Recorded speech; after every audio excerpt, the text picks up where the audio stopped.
எதினால் நீங்கள் ஜெயிக்கப்பட்டிருக்கிறோம் அதுக்கு தான் நீங்கள் அடிமை. அதை நாம் என்ன பண்ணுறோம்? இயேசு தான் என்னை ஜெயித்திருக்கிறார். அல்லேலூயா. கையை சொல்லுங்க. அல்லேலூயா. இயேசுவால் நான் ஜெயிக்கப்பட்டிருக்கிறேன். என்னை ஜெயித்தவர் இயேசு தான். அதனால நான் இயேசுக்கு தான் கடைசி வரைக்கும் நான் அடிமையாக இருப்பேன். கைகளை உயர்த்தி எல்லாரும் ஆண்டவரை மகிமைப்படுத்துவோம். அல்லேலூயா. கர்த்தருக்கு வேறு பிரிக்கப்பட்டது. இப்போ எங்கே பண்ணாச்சு? களஞ்சியத்துக்கு வந்து விட்டது. களஞ்சியத்துக்கு கட்டுக்கட்டா வரும். களஞ்சியத்துக்கு எப்படி வருங்க? கட்டுக்கட்டா வரும். கர்த்தருக்கு ஸ்தோத்திரம். அல்லேலூயா சொல்லுங்க. கட்டுக்கட்டா வரும். அந்த கட்டை பிரிக்கும் போது நீங்கள் பார்த்தீங்கன்னா எதெல்லாம் சக்களத்தி பயிரோ அதான் தனியாக பிரிச்சிருவாங்க. அதில் கதிர் இல்லாத எது, கதிர் இருக்கிறது எது, அது கதிர் இருக்கிறதான் தனியாக பிரிச்சிருவாங்க. கதிர் இல்லாதான் தனியாக பிரித்து போட்டு என்ன பண்ணுவாங்கன்னா அது அக்னிக்காக வைக்கப்பட்டிருக்கும். கர்த்தருக்கு ஸ்தோத்திரம். அல்லேலூயா சொல்லுங்க.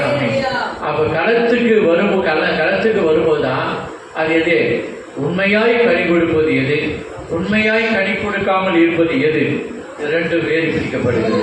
நாளைக்கு சொல்லுங்க ஸ்தோத்திரம். நீங்கள் கனி கொடுக்குறவங்களா இல்லையாவா என்பது களத்துக்கு வந்த பிறகு தான் தெரியும். கர்த்தருக்கு ஸ்தோத்திரம். அல்லேலூயா சொல்லுங்க. இது வரைக்கும் ஏமாற்றிருக்கலாம். ஆனால் களத்துக்கு வந்த பிறகு தான் நீங்கள் கணிக்கிறவங்களா கனி கொடுக்காதவங்களா என்ன செய்யலாம்? வேறு பிரிக்கப்படும். அப்போ வேறு பிரிக்கப்பட்ட ஒரு வாழ்க்கையில் நாம் வருகிறோம். இதுக்கு பாருங்களா ஸ்தோத்திரம். இயேசு அந்த காரியத்தை தான் செய்தார். ஸ்தோத்திரம். வாசிங்க. ஸ்தோத்திரம். மத்தேயு சுவிசேஷத்தில் 3ஆம் அதிகாரத்தில் வாசிங்க. தூற்றுக்குடை என்ன வசனம்? அது 13ஆம் வசனம். தூற்றுக்குடை அவர் கையில் இருக்கிறது. அவர் களத்தை நன்றாய் விளக்கி நமது கோதுமையை களத்தில் சேர்ப்பார். இப்ப பாத்தீங்கன்னா தூற்றுக்கூட இயேசு கையிலே இருக்கலாம். கர்த்தருக்கு ஸ்தோத்திரம். அல்லேலூயா சொல்லுங்க. என் போரடிப்பின் தாண்டிமே சொல்லிட்டாருன்னா அவர்தான் போரடிக்கிறார். தூற்றுக்கூடை அவர் கையில். யோவான் சொல்ற தூற்றுக்கூடை அவர் கையில் இருக்கிறது. அவர் தமது களத்தை நன்றாய் விளக்கி முதல்ல களத்தை சுத்தம் பண்றார். அல்லேலூயா சொல்லுங்க ஸ்தோத்திரம். ஏன்னா போரடிக்க போறோம். கோதுமை மணி கூட கல்லெல்லாம் சேர்ந்துடக்கூடாது, மண்ணு சேர்ந்துடக்கூடாது. களத்தை நன்றாய் விளக்கி தமது கோதுமையை களத்தில் சேர்ப்பார். அப்போ போரடிக்கிற வேலையை இயேசுதான் செய்கிறார். கைகளை வச்சு அல்லேலூயா சொல்லுங்க. ஆமென். அறுக்கிற வேலை தான் ஊழியக்காரனுடைய வேலை. கொண்டு வந்து சேர்க்கிற வேலை தான் ஊழியக்காரனுடைய வேலை. ஆனால் போரடிக்கிற வேலை இயேசுவனுடைய வேலை. கைகளை தட்டி அல்லேலூயா சொல்லுங்க. ஆமென். நான் உங்களை போட்டு மிதிச்சா என்ன பண்ணுவீங்க? அல்லேலூயா சொல்லுங்க. நீ வேணாம் பாட்டு ஓடிடுவீங்க.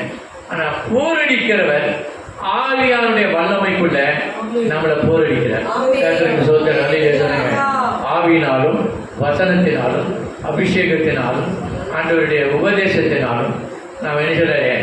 ஆண்டவர் போரடிக்கிறார். என்னங்கிற அவர் கையில தூற்றுக்கூடை அவர் கையில் இருக்கிறது. அதில் சொல்லுங்க. என்னங்க தூற்றுக்கூடை? ஏன் தூற்றுக்கூடை? வின்னோயிங் ஃபேன் என்று ஆங்கிலத்தில் எழுந்திருக்கிறது. தூற்றுக்கூடை அவர் கையில் இருக்கிறது. அந்த தூற்றுக்கூடை எதற்குன்னா கோதுமையும் பதரையும் பிரிப்பதற்காக தான். அதில் சொல்லுங்க. தூக்கி கிராமத்தில் போய் பார்த்தீங்கன்னா நாங்களாம் கிராமத்தில் தான் எடுத்து வந்தோம். எங்கள் அப்பா வாதிய வேலை கிராமத்தில் தான் செஞ்சார். அதனால் கிராமத்தில் எல்லா விஷயமும் நமக்கு தெரியும். அப்படி தூக்கி அப்படி வீசுவாங்க. அப்படி வீசும்போது என்ன செய்யும்? நேராக மணியெல்லாம் விழும். அதில் சொல்லுங்க. அந்த கப்பிகள் எல்லாம் என்ன செய்யும்? சோதனை செய்யும், தனியாக போய் விடும். கர்த்தருக்கு ஸ்தோத்திரம். அப்போ தேவன் தூற்றுக்கூடையை ஆண்டவர் வைத்திருக்கிறார். எதை தூத்துறாருன்னா மணியை பிரித்து எடுக்கதான் தூத்துற. கைவச்சு அல்லேலூயா சொல்லுங்க. நீங்க கோதுமை பாதரா இருந்தால் நிச்சயமா சபையில் இருக்க மாட்டீங்க. கர்த்தருக்கு ஸ்தோத்திரம். அல்லேலூயா சொல்லுங்க. ஆமென். ஏன் அப்படின்னா பதர்கள் அக்னிக்கு போக வேண்டியது. ஸ்தோத்திரம். அல்லேலூயா சொல்லுங்க. ஆமென். அவன் இன்னும் நன்மை இருக்குது. நான் சொல்றேன் பாருங்க.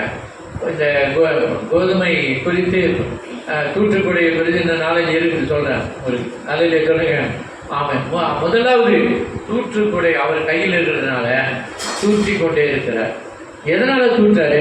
பாடுகள், துன்பங்கள், துயரங்கள், வேதனைகள் ஒவ்வொரு நாளும் நம்முடைய வாழ்க்கையில சாத்தான் கொண்டு வருகிறதான ஆட்கள் அல்லது நாம் போய் மாட்டிக்கிற பிரச்சனை, இதெல்லாம் நம்மளை ஒரு தூற்றுக்கூட மாதிரி இருந்து நம்ம நல்லவங்களா கெட்டவங்களா, கோதுமை மணியா இல்லையா என்பதை நமக்கே காண்பித்து விடுகிறது.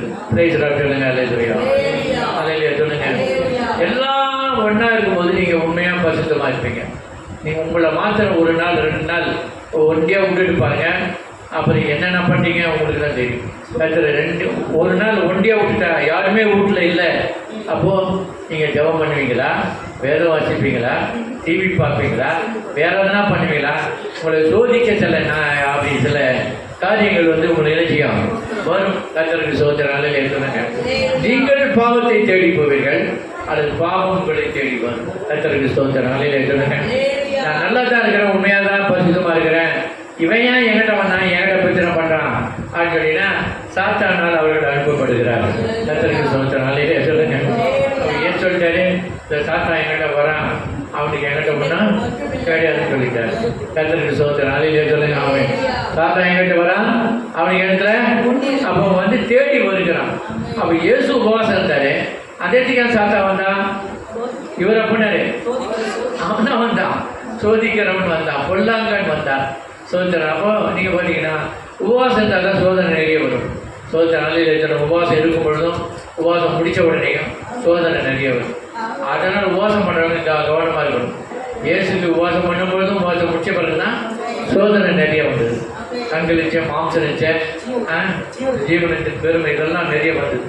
அதனால் நீங்கள் என்ன பண்ணணும், உபவாசம் பண்ணும் பொழுது உபவாசம் முடித்த பிறகும் சோதனையில் விடாதபடி ரொம்ப இருந்துச்சுன்னா காத்துக்கொள்ளணும். எப்படி காத்துக்கொள்றது அப்படின்னு இயேசுவே ஒரு வார்த்தை சொல்லி இருக்கிறாரு.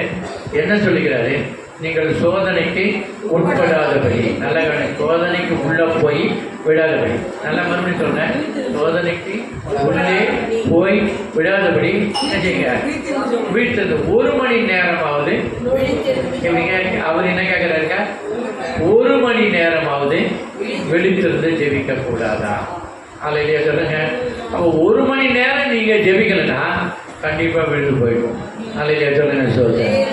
ஆகவே நம்மை தள்ளுபடி நமக்கு பல காரியங்களை அவன் ஆயத்தம் பண்ணி வைத்திருக்கிறான். இப்போ வெற்றி வாழ்க்கை நம்ம வாழணும். கர்த்தருடைய பிள்ளைகளாகி நாம் நினைச்சிட்டோம், வெற்றி வாழ்க்கை வாழணும். ஒருவேளை விழுந்து போயிருந்தீங்கன்னா கூட இனி கவலைப்படாதீங்க. அல்லையா சொல்லுங்க. சொல்றேன். ஆனால் நீதிமான் 7 தரம் விழுந்தாலும் எழுந்திருப்பான்னு சொல்லி 7 தரத்தில் 7 தரம் விழுந்து ஏந்திரிக்கிற மாதிரி பண்ணாதீங்க. விழுந்துட்டீங்க, ஐயோ நான் இனி ஏந்திரிக்க முடியாது அவங்க யோசிக்க வேணாம். கர்த்தர் உங்களை எழுப்ப வல்லவர், தூக்கி எடுக்க வல்லவர். ஏன்னா அவர் உங்களுக்காக அவர் கொடுத்த மிகப்பெரிய வெளியேறப்பட்ட கரையும் அது யாராலும் சொல்ல முடியாது. கர்த்தருக்கு சோதனை. அலையில சொல்லுங்க. கிறிஸ்துவின் வெளியேறப்பட்ட ரத்தத்தினால், மாசற்ற ரத்தத்தினால், குற்றமற்ற ரத்தத்தினால் நாம் மீட்கப்பட்டோம் என்று வேதம் சொல்லுகிறது.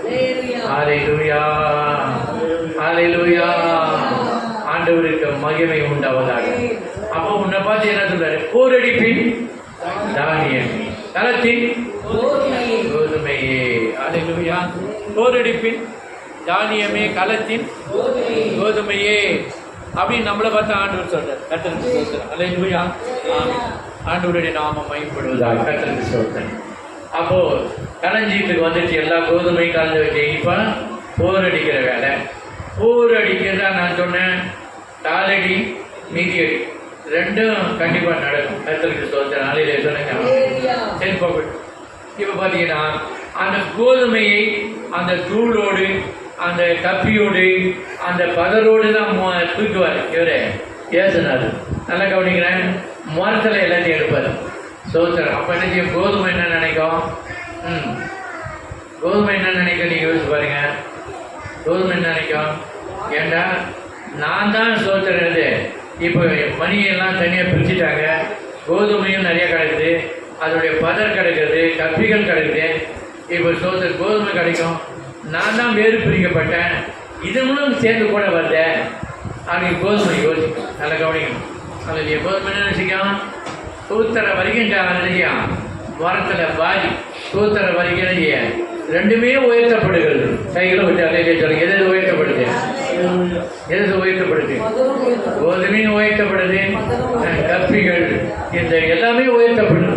இப்போ கப்பிகளுக்கு என்னன்னா இந்த பதருக்கு கொஞ்சம் என்னது, கொஞ்சம் ஹாப்பி தான், கொஞ்சம் என்னது நம்மளை உடனே விடலை கொடுக்குது, சோத்திரம் அலையிலே சொல்லுங்க ஆமீன். இப்போ நம்மளையும் இந்த கோதுமையோட சேர்த்து தான் தூக்குறாரு. ஆனால் இன்னும் கொஞ்சம் நேரத்தில் அதுக்கு தெரியும். அலையிலே சொல்லுங்க, நாம் வந்து என்னமையா கோதுமை மணி விட்டு வேறு பிரிக்கப்பட போகிறோம் என்று அதுக்கு தெரியாது. ஆனால் சோதனது ஏசுனார் கையில் நம்ம வந்துட்டோம். அலையிலே சொல்லுங்க, இன்னைக்கு நிறைய பேர் நல்லா கவனிக்குமா, ஏன் அந்த கோதுமை கப்பியோடு கோதுமை மணியோடு கோதுமை பதரோடு தான் இயேசு அந்த தூற்றுக்கோடையை மேலே தூக்குறார். அலையிலே சொல்லுங்க, உயர்த்தப்படுவது உண்மைதான், பதர்கள் உயர்த்தப்படுவது உண்மைதான், கப்பிகள் உயர்த்தப்படுவது உண்மைதான். ஆனால் கப்பிகளுக்கு கொஞ்சம் நேரம் தான் டைம். அலையிலே சொல்லுங்க, கொஞ்சம் காலம் தான். ஏனென்றால் அது வேறு பிரிக்க போகிறார் ஆண்டவர். கர்த்தருக்கு சோதனை கைகள் வைத்து அலையிலே சொல்லுங்க, வேறு பிரிக்க போகிறார். கர்த்தருக்கு சோதனை அலையிலே சொல்லுங்க, ஆண்டவர் சொல்றார் அவர்கள் கர்த்தருடையவராக இருக்கும்படி, கர்த்தருக்கு நீதியாய் காணிக்கை செலுத்தும்படி வெள்ளியை போட பொன்னை போட புடமிடுவன் சொல்லிட்டார். அப்ப வேறு பிரிக்கிற வேலையை ஆண்டவர் செய்கிறார். தூக்கப்பட்டது எல்லாமே தூக்கப்பட்டது. எனவே கோதுமையும் அந்த பதரும் கப்பிகள் எல்லாமே மேலே தூக்கப்பட்டது. கர்த்தருக்கு சோதனை அந்த பதறுங்களுக்கெல்லாம் கப்பிகளுக்கெல்லாம் கொஞ்சம் சந்தோஷம். கோதுமை மணியே இந்த மாதிரி தான் என்னையும் மேலே தூக்கி இருக்கிறார் ஆண்டவர், பெருசாக ஒன்று பீட்டிக்காத அப்படின்னு சொல்கிறோம். அலையிலே சொல்லுங்க சோதனை. அப்போது கோதுமை மணி அமைதியாக தான் இருக்கும். கர்த்தருக்கு சோதனை அலையிலே சொல்லுங்க, கொஞ்ச நேரத்தில் அந்த விண்ணோயிங் ஃபேன் தூற்றுக்கூடையில் சொத்த அன்னப்படுவார். அவர் நிச்சயம் தூற்றும் பொழுது அலையிலே சொல்லுங்க, உயர தூக்கி எல்லாத்தையும் கீழே கொட்டும் பொழுது தூற்றும் பொழுது அலையிலே சொல்லுங்க, மணிகளும் பதர்களும் கப்பிகளும் வேறு பிரிக்கப்படும். கைகளை கட்டி ஆண்டவரை சுதந்திரம் பண்ணுங்க. ஹல்லேலூயா. எல்லாம் கை தட்டி உற்சாகம் பார்த்தீங்களா? எல்லாமே வேறு பிரிக்கப்படும். கர்த்தருக்கு சோதனை அலையிலே சொல்லுங்க ஆமென். அப்போ விழுந்து போயிடுச்சு. விழுந்த நேரம் மணியெல்லாம் நேராக விடும். சோத்திரம் கோதுமையும் பதரும் அந்த கோதுமையினுடைய கப்பிகள்லாம் தனியாக விடும். ஆனால் அந்த நேராக விழுந்த மணி எல்லாவற்றிலும் பரிசுத்தமானது கிடையாது. நான் நல்லா புரியுங்க. அந்த விழுந்த மணி இது பாருங்க, கோதுமை களஞ்சியத்தில் அது விழுந்ததை அதை சுற்றிலும் நிறைய பதர்கள் கிடக்கும். மணி நேராக விழுந்தது உண்மை. ஆனால் அதை இன்னொரு தடவை பரிசுத்தம் பண்ண வேண்டியதாக இருக்கும். அலையிலே சொல்லுங்க சோதனை. அதுக்கு வந்து ஒரு 10 பொம்பளைங்க உட்காந்து இருப்பாங்க. அலையிலே சொல்லுங்க, எதுக்கு புடைக்குது. கர்த்தருக்கு சோதனை அலையிலே சொல்லுங்க. அந்த கோதுமை கலைஞர் நீங்கள் போய் பார்த்தீங்கன்னா 10-20 பொம்பளைங்க நினைச்சிருப்பாங்க, வேலை புடைக்கிறதுன்னு உட்காந்து இருப்பாங்க. சோதனை அலையிலே எங்க பாருமா கவனிங்க, புடைக்கிறதுன்னு உட்காந்து இருப்பாங்க. அலையிலே சொல்லுங்க சோதனை. அப்படி தூக்கி போட்டு புடைப்பாங்க. அதில் புடைக்கும் போது சோதனை இன்னும் சிலது ஒட்டி இருக்க பாருங்க, போகாதபடி அதெல்லாம் போகிறதுக்கு தான் அந்த தூக்கி போட்டு புடைக்கணும். கர்த்தருக்கு சோதனை அலையிலே சொல்லுங்க. இந்த பொம்பளைங்க எக்ஸ்பர்ட் அல்ல. கர்த்தருக்கு சோதனை அலையிலே சொல்லுங்க ஆமென். தூக்கி போட்டு புடைக்கும் பொழுது நிச்சயம் மணி மரத்தில் விடும். சோதனை அலையிலே சொல்லுங்க ஆமென். கர்த்தருக்கு மகிமை. தூக்கி போட்டு புடைக்கும் போது மணி நிச்சயம் அப்படியே சோதனை மரத்தில் விடும். கப்பியை அதை தூசிலாம் பின்னால் போடுவோம். அப்பயும் மறுபடியும் என்ன செய்வாங்க தெரியுமா? சோதனைங்க பார்த்தீங்கன்னா கவனிக்குமா, மறுபடியும் மரத்தில் இருக்கிற எல்லா கோதுமையும் நேரம் கொண்டு கொட்ட மாட்டாங்க. அதையும் மறுபடியும் சலிப்பாங்க. அதில் நீங்கள் போய் பார்த்துக்கிறீங்களா? அதையும் சலிப்பாங்க. சலித்து கல் மண்ணில் அதை பின்னால் தள்ளிட்டு சொன்னதே மணியை முன்னால் தள்ளி ஒரு கூடையில் கொட்டுவாங்க. இவ்வளோ வேலை நடக்குதுங்க. அதுக்கு கர்த்தருக்கு சோதனை அலையிலே சொல்லுங்க சோதனை. ஒரு கோதுமை மணி என் போரடிப்பின் தானியமே, என் காலத்தின் கோதுமையே அலையிலே சொல்லுங்க. நான் நடக்க போட்டு சொல்கிறேன். கர்த்தருக்கு சோதனை அலையிலே சொல்லுங்க. அப்பயும் அந்த பொம்பளைங்க விட மாட்டாங்க. அது நல்லா புடைச்சி கோதுமை மணியில் பின்பக்கத்தில் கல் மண்ணெலாம் சிலதெல்லாம் இருக்கும். அதை வந்து தானியத்தில் முன்னால் தட்டு அந்த கல் மண்ணெல்லாம் தனியாக பிடிச்சி போட்டுருவாங்க. அலையிலே சொல்லுங்க சொல்லுங்க. இப்படி ஒரு கோதுமையை அந்த களஞ்சியத்தில் கூடைக்கு வரதுக்கு 4 தடவை 5 தடவை அது வேறு பிரிக்கப்படுகிறது. அலையிலே சொல்லுங்க சோதனை. அலையிலுயா அலையிலுயா சொல்லுங்க. அலையிலுயா ஆமீன் சொல்லுங்க. அலையிலுயா கை சொல்லுங்க. அலையிலுயா சோதனை. இப்படிதான் நம்மளை படிச்சு கடத்தல் கொண்டு வச்சிருக்கிறார். கர்த்தருக்கு ஸ்தோத்திரம். அல்லேலூயா சொல்லுங்க. ஆண்டவருக்கு மகிமை. அல்லேலூயா. வெள்ளியை புடமிடும் போல என்னை புடமிட்டீர். வெள்ளியை புடமிடும் போல என்னை புடமிட்டீர். அதனால் நான் சுத்தமானேனே. பொன்னாக விளங்கச் செய்தீரே. அதனால் நான் சுத்தமானேனே. பொன்னாக விளங்கச் செய்தீரே. உம்மை பாடாத நாட்கள் இல்லையே.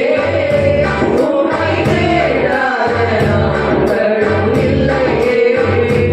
உம்மை பாடாத நாட்கள் இல்லையே. உம்மை தேடாத நாட்களும் இல்லையே.